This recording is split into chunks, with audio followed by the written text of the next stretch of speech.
Hi, it's Agnes, and I really want to read you this fabulous story out of Neville's The Law and the Promise.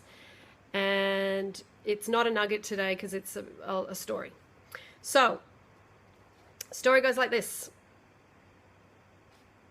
Since childhood, I have dreamed of visiting faraway places. The West Indies particularly fired my fancy, and I would revel in the feeling of actually being there.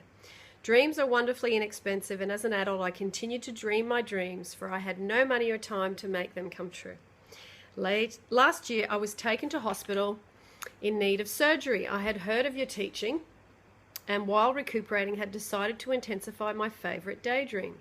While I had time on my hands, I actually wrote to the Alcoa steamship line asking for free travel folders and pored over them hour after hour, choosing the ship and the stateroom and the 7 ports I desired most to see.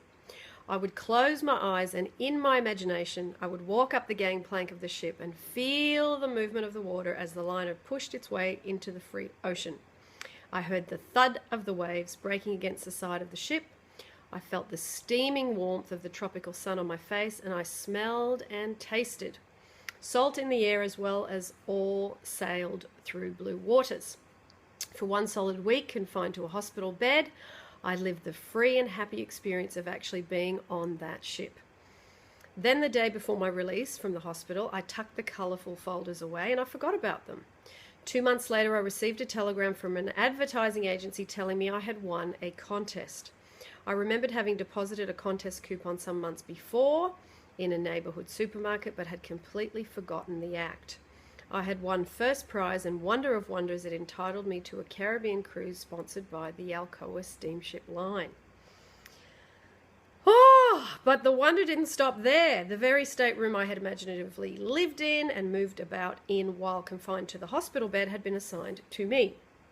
And make an unbelievable story even more unbelievable, I sailed on the one ship I had chosen, which stopped in not one, but all 7 of the ports that I desired to visit. To travel is the privilege not of the rich, but of the imaginative. So, 4 days ago, I'm driving to a friend's house and I made the statement, Infinite Spirit, give me a sign from within that is clear, concise, and that I cannot mistake it about going to London. 10 minutes later, I'm stopped at a red light in the car. This billboard comes up, and if I hadn't been at a red light, I wouldn't have seen it, but it said, good to go. And then it was a rolly one. The second one comes up and it says, a taste of London. And it just hit me in the chest. Anyway, I'm driving along and I thought, okay, it's time to go. Most of you know that last year I was planning to go and my mum got hit by a car, and thank God I hadn't organised to go because I would have had to come back, so the timing wasn't right.